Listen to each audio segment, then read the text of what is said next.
ஓம் சாய்ராம்.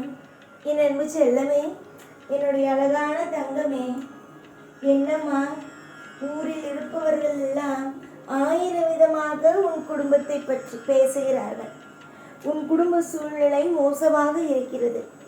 பக்கத்தில் இருப்பவர்கள் உன்னை தப்பாக, அதாவது ஒரு குடும்பம் நடத்த தெரியவில்லை, இவள் அதிர்ஷ்டமில்லாதவள் என்றெல்லாம் பேசுகிறார்கள். என்னை ஏன் இப்படி மற்றவர்கள் பேசும் நிலைமைக்கு ஆளாக்கினாய் என்றுதான் என்னை கேட்கிறாய்.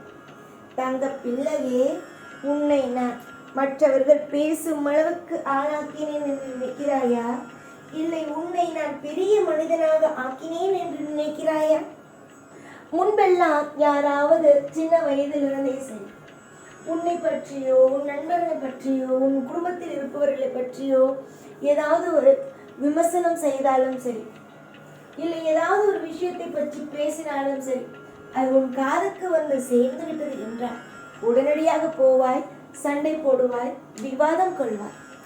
ஆனால் இப்பொழுது எல்லாம் யாராவது உன்னை பற்றியோ உன் குடும்பத்தை பற்றியோ பேசும் பொழுது அமைதியாக இருக்கிறாய். காலத்திற்காகவும் நேரத்திற்காகவும் காத்து கிடக்கிறாய். என்னிடம் வந்து நீ சொல்லும் விஷயம் இவர்களுக்கு எல்லோருக்கும் எப்போது கூலி கிடைக்கும் என்பதுதான். நீ அவ்வளவு அமைதியாக ஆயிட்டாய், பெரிய மனுஷனாக ஆகிவிட்டாய். பொறுமை எவன் ஒருவனுக்கு இருக்கிறதோ அவன் பெரிய ஆள்தானே. அந்த பெரிய மனுஷனுடைய அத்தனை விதமான விஷயங்களும் உனக்கு வந்து விட்டதம்மா. உன்னுடைய வாழ்க்கையில் நிறைய நிறைய தோல்விகளும் உனக்கு பாடமாக வந்துவிட்டது. தோல்விகள் கண்டவன் அமைதியாகுவான். அதுதான் அவனை மிகப்பெரிய ஒரு ஆளாக மாற்றுவது. நம் வேலை என்னவோ அதை செய்வோம். வாழ்க்கை காலமும் நேரமும் என்ன செய்யுமோ அதை செய்யட்டும் என்று விட்டுவிட்டாய். தங்க பிள்ளையே, உன்னை மற்றவர்கள் பேசி துன்புறுத்தி உன்னை கஷ்டப்படுத்தினார்கள் அல்லவா? அவர்கள் எல்லோருக்கும் பதிலடி கொடுக்க வேண்டிய நேரம் வந்துவிட்டது. விமர்சனங்களை கண்டோ மற்றவற்றை எந்த ஒரு விஷயத்தை கண்டோ அஞ்ச வேண்டிய அவசியம் அல்ல. நீ அஞ்சுவதும் எப்பொழுதும் தாயை குனிய போட்டு நிற்க வேண்டிய இடம் தெய்வத்திடம் மட்டும்தான். தெய்வத்திற்கு நீ பதில் சொன்னால் மட்டுமே போதும். தெய்வமானது என்றும் எப்பொழுதும் உனக்கு துணை நிற்கும். காலம் முழுக்க உனக்கு என்னென்ன மாதிரியான விஷயங்கள் எல்லாம் தேவையோ அது அனைத்தும் தெய்வம் உனக்கு தரும். மற்றவர்கள் என்ன பேசுகிறார்கள், ஏது பேசுகிறார்கள் என்றெல்லாம் ஒருபொழுதும் நினைக்க வேண்டாம்.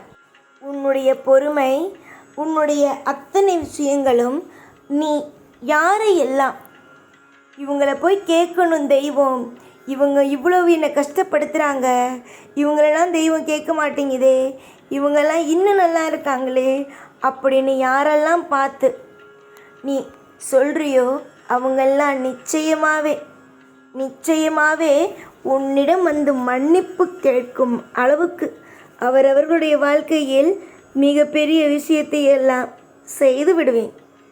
என்னை அனைவரும் நினைப்பது சாதாரண ஆள் என்று. ஆனால் நான் சாதாரண ஆள் அல்ல. சில நேரத்தில் மௌனம் காக்கிறேன் என்றால் மிகப்பெரிய ஒரு விஷயத்தை செய்ய போகிறேன் என்று அர்த்தம்.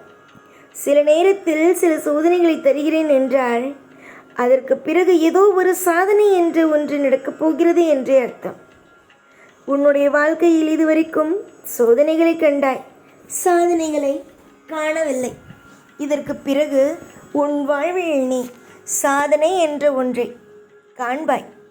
உன்னுடைய பொறுமைக்கும் நம்பிக்கைக்கும் விடாமுயற்சிக்கும் உனக்கு என்னென்னலாம் தேவையோ அது அனைத்துமே நடக்கிறது. பல பேரிடம் அழுது புலம்பி வாழ்க்கையில் கஷ்டப்பட்டு கையேந்தி சில நேரத்தில் நின்று இப்பொழுது என்னிடம் வந்து நீ சொல்கிறாய், இவ்வளவும் நான் வந்து என் வாழ்க்கையில் பார்த்தேன், ஆனால் இன்னும் எனக்கு நீ நல்லது செய்யவே இல்லையே என்று.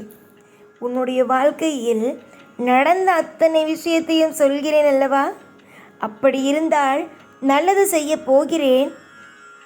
உனக்கான தீர்வுகள், உனக்கான நல்ல நேரங்கள் அனைத்தையும் முடிவு செய்துவிட்டேன் என்றுதான் அர்த்தம். உன்னுடைய வாழ்க்கையை பற்றி நான் ஒன்றுமே சொல்லவில்லை என்றால் உன்னுடைய வாழ்க்கையை பற்றி எனக்கு எதுவுமே தெரியாது என்று அர்த்தம். இவ்வளவு சொல்கிறேன். நீ வேண்டியதிலிருந்து, உன்னுடைய வாழ்க்கையில் என்னென்ன நடக்க வேண்டும் என்று நீ ஆசைப்பட்டதிலிருந்து எல்லாமே நான் சொல்கிறேன். இதுதான் நீ ஆசைப்பட்ட, இந்த விஷயந்தான் நீ ஆசைப்பட்டன்னு. அப்படி இருக்கும்போது உன்னுடைய வாழ்க்கையில் நான் எப்படி தவறான விஷயத்தை நடக்க விடுவேன்? தவறென்பது வாழ்வில் இல்லை. நலமும் வளமும் மட்டுமே தான் உன் வாழ்க்கையில் உள்ளது. கூடிய விரைவிலேயே வாழ்வில் நல்லது நடக்கும். நீ, உன் குடும்பம், உன் குடும்பத்தில் இருக்கும் அத்தனை பேரும் இப்பொழுது நீ நினைக்கிறாய் அல்லவா, மனபாரமோ தாங்க முடியவில்லை, வலி வேதனைகள் அனைத்தும் என்னால் கடந்து போக முடியவில்லை என்று. இன்னும் கூடிய விரைவிலேயே பலவிதமான சந்தோஷங்கள், பலவிதமான மாற்றங்கள் அனைத்தும் கூடிய விரைவிலேயே உன்னை வந்தே சேரும். நீ நினைக்கும், உன்னுடைய வாழ்க்கையில் நீ நினைக்கும் ஒவ்வொரு விதத்திலும் ஒவ்வொரு விஷயங்கள் உண்டு. அதை நீ இப்பொழுது புரிந்து கொள்ள மாட்டாய். கூடிய விரைவில் நடக்கப் போகும் விஷயத்தை கண்டு நம்ம வாழ்க்கையில் இந்த அளவுக்கெல்லாம் சந்தோஷம் நடக்க இருந்ததா என்று யோசிப்பாய். அந்த அளவுக்கு வாழ்வில் சந்தோஷங்களும் மாற்றங்களும் நடக்க இருக்கிறது. நீ சந்தோஷமாக பெற்றுக்கொண்டு வாழ்வில் இனிமையானதாக வாழ, அதுதான் எனக்கு தேவை. நீ கவலையோடு, கண்ணீரோடு, துக்கத்தோடு இருந்தால் என்னால் என்ன செய்ய முடியும்? நீயே சொல், என்னால் என்ன செய்ய முடியும்? உன்னோடு சேர்ந்து கவலைப்பட முடியும், உன் கண்ணீரை துடைத்து வைக்க முடியும், நான் ஆறுதல் சொல்ல முடியும். ஆறுதல் சொல்லும் பொழுது நீ அதை ஏற்றுக்கொள்ளவும் உனக்கு மனமும் வேண்டும். எல்லா கவலைகளையும் தூக்கி போட்டு விடுங்கள். வாழ்வில் இன்ப காலம் துவங்கும் நேரத்தில் எல்லா விஷயத்தையும் போட்டு குழப்பிக்கொண்டே இருந்தால் வாழ்வில் ஒரு காரியமும் ஒரு பொழுதும் எதுவும் சுபமாகவே நடக்காது. அதனால் நீங்கள் நம்பிக்கை வைக்கும் ஒவ்வொரு விஷயங்களும் உங்களை பெரிய அளவில் வாழ வைக்கும் என்பதை நான் இந்த இடத்தில் தீர்மானமாக சொல்கிறேன். எவன் ஒருவன் தெய்வத்தை நம்பி ஒரு காரியத்தில் எடுத்து நகர்த்தி செல்கிறானோ அவன் நிச்சயமாகவே அவன் மிகப்பெரிய ஆள்தான். அவன் மிகப்பெரிய விஷயத்தை செய்ய இருப்பவன்தான். நிச்சயம் நல்லதே நடக்கட்டும். உன்னுடைய தோல்விகள், உன்னுடைய அனைத்து விதமான பாரங்களும் இன்றே முடியட்டும். எப்பொழுதும் உன் கூடவே இருப்பேன். இந்த சாய்நான். ஓம் சாய்ராம்.